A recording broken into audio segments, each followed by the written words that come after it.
जय हिंद साथियों, राम राम भाई, सारे भाई ने। दोस्तों मैं मनजीत यादव, दिल्ली पुलिस में भी कांस्टेबल पोस्ट पर मैं वर्किंग हूँ। दोस्तों आज बात करने वाले हैं आरपीएफ कांस्टेबल की भर्ती के ऊपर। और आरपीएफ कांस्टेबल की भर्ती मैं स्पेशल वीडियो में उन भाइयों या उन बहनों के लिए, उन बच्चे को लिए लेके आया हूँ जिनके आरपीएफ कांस्टेबल में कम नंबर आ गए हैं और वो डिमोटिवेट हो गए हैं कि सर अब हम क्या करें, हमें क्या करना चाहिए। तो भाई आपके लिए स्पेशल मैंने आपके लिए वीडियो बनाया है। या जिन बच्चों को अभी लगता है कि मेरा रिजल्ट में नाम आने वाला है, फिजिकल में किसी कारणवश उनका फिजिकल लिस्ट में नाम नहीं आ पाएगा, वो अभी रनिंग की तैयारी कर रहे हैं, तो वो बच्चे क्या कर सकते हैं। तो भाई आपको डिमोटिवेट होने की बिल्कुल भी जरूरत नहीं है। आपके लिए बहुत सी अच्छी वैकेंसी आ रही हैं, इससे भी अच्छी वैकेंसी आपके लिए जल्द ही आने वाली हैं। दोस्तों मैं बात कर रहा हूं दिल्ली पुलिस में जो अपकमिंग वैकेंसियां उनके ऊपर। आपकी दिल्ली पुलिस में अपकमिंग वैकेंसियां बहुत अच्छी आ रही हैं।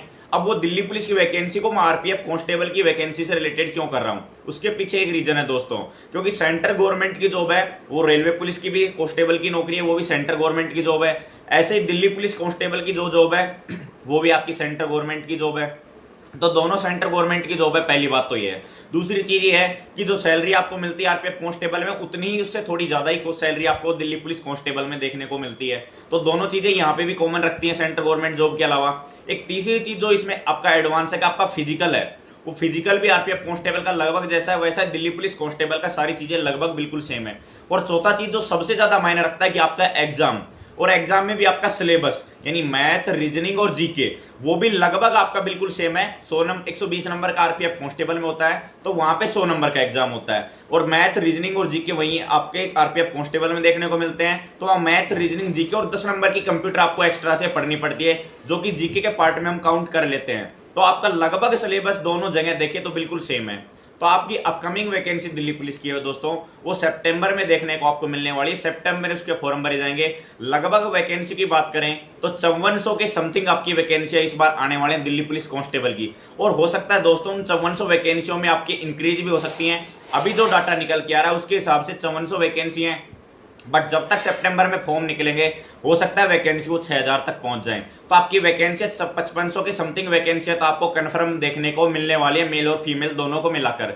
और ऐसे ही आपके ड्राइवर की वैकेंसी भी दिल्ली पुलिस में निकल रही है, जो कि लगभग 700 पोस्ट पे निकल रही है, जिसके अक्टूबर में फॉर्म भरे जाने वाले हैं। तो आपके लिए गोल्डन अपॉर्चुनिटी है उन बच्चों के लिए जिनके मार्क्स थोड़े कम रह गए। तो ये जो दोनों वैकेंसी है आपकी दिल्ली पुलिस कांस्टेबल से, आप बिल्कुल आरपीएफ कांस्टेबल की, इनको आप बिल्कुल रिटेट कर सकते हो। दिल्ली पुलिस ड्राइवर की भी आप तैयारी कर सकते हो, लगभग बिल्कुल सही है, बस सेम है। वहां मैथ, रीजनिंग आती है। ड्राइवर पार्ट में आपकी 50 नंबर का ड्राइविंग का पार्ट अलग से आता है। तो आप दिल्ली पुलिस कांस्टेबल और आरपीएफ कांस्टेबल को तो एकदम एग्जैक्टली बिल्कुल सेम मान सकते हो। उसकी तैयारी बिल्कुल बेझिझक तरीके से आप कर सकते हो। जो आपने आरपीएफ कांस्टेबल की तैयारी में जो समय दिया है, आपका वो टाइम दोस्तों बिल्कुल बर्बाद जाने वाला नहीं है। आपके वो जो सिलेबस आपने जो पढ़ा है, जो आपने अर्न किया, आपने मेहनत करके जो आपकी मेहनत की है, वो आपकी मेहनत बिल्कुल खराब होने वाली नहीं है। आप उसका परफॉर्मेंस अपने वहां कर सकते हो। और दिल्ली पुलिस कांस्टेबल के जो आपकी 5400-5500 वैकेंसी आएंगी, उनका फॉर्म तो सितंबर में भरे जाने वाले, उनके एग्जाम आपके होने वाले नवंबर दिसंबर में। तो आरपीएफ कांस्टेबल में किसी कारणवश जो भाई या बहन रह गए हैं, तो वो अपनी तैयारी जहां पे कमी रह गई है उन कमियों को नोट करो। भाई अपने देखो कि मेरा कौन सा पार्ट ज्यादा वीक रह गया है, मैंने एग्जाम में नेगेटिव ज्यादा किए हैं, या कौन से सब्जेक्ट में पढ़ने में मेरे से ज्यादा गलती हुई है। तो उन कमियों पे अभी फोकस करो। आपके पास लगभग एग्जाम होने में 7 से 8 महीने का टाइम है। आपका सिलेबस सेम है, नौकरी भी वैसी है।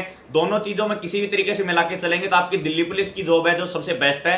तो आप उसकी बिल्कुल तैयारी कर सकते हैं। आपको बिल्कुल डिमोटिवेट होने की जरूरत नहीं है। ऐसे दिल्ली पुलिस में कांस्टेबल की भी, हेड कांस्टेबल, मिनिस्टर की भी, एडब्ल्यू टीपीओ की भी, जो भी साइंस बैकग्राउंड से जिन बच्चों के पास 12th में मैथ सब्जेक्ट था, वो हेड कांस्टेबल की, एडब्ल्यू टीपीओ की तैयारी कर सकते हैं। तो आपके पास काफी अपॉर्चुनिटी है। आपकी लगभग दिल्ली पुलिस में 4 वैकेंसियां, और इसके अलावा 5 वैकेंसी दिल्ली पुलिस में एसएससी एमटीएस की भी, दिल्ली पुलिस एमटीएस की वैकेंसी भी आ रही है। तो ऐसे 4 से 5 वैकेंसी आपको पास मिलने वाली है, जिनका सिलेबस वही है जो आपने आरपीएफ कांस्टेबल के लिए पढ़ा है। तो 2-3 वैकेंसी तो बिल्कुल वहीं से बिलोंग करती हैं। तो आप बिल्कुल उनकी तैयारी कर सकते हैं। आपको बिल्कुल डिमोटिवेट होने की बिल्कुल जरूरत नहीं है। आपके एग्जाम अगले साल दिसंबर, जनवरी, फरवरी, मार्च तक इनके एग्जाम करा लिए जाएंगे। तो लगभग आपके पास 8 से 10 महीने का जो समय बचा हुआ है, आप अपनी तैयारी में झोंक दो। जहां कमियां रह गई उन कमियों को सुधार करने की कोशिश करो। आपके सारा रिजल्ट है जो आपके पक्ष में आएगा। तो इस तरीके से अपनी तैयारी करो। जो भी आपकी कमियां रह गई उनको सुधार करने की सबसे ज्यादा कोशिश करो।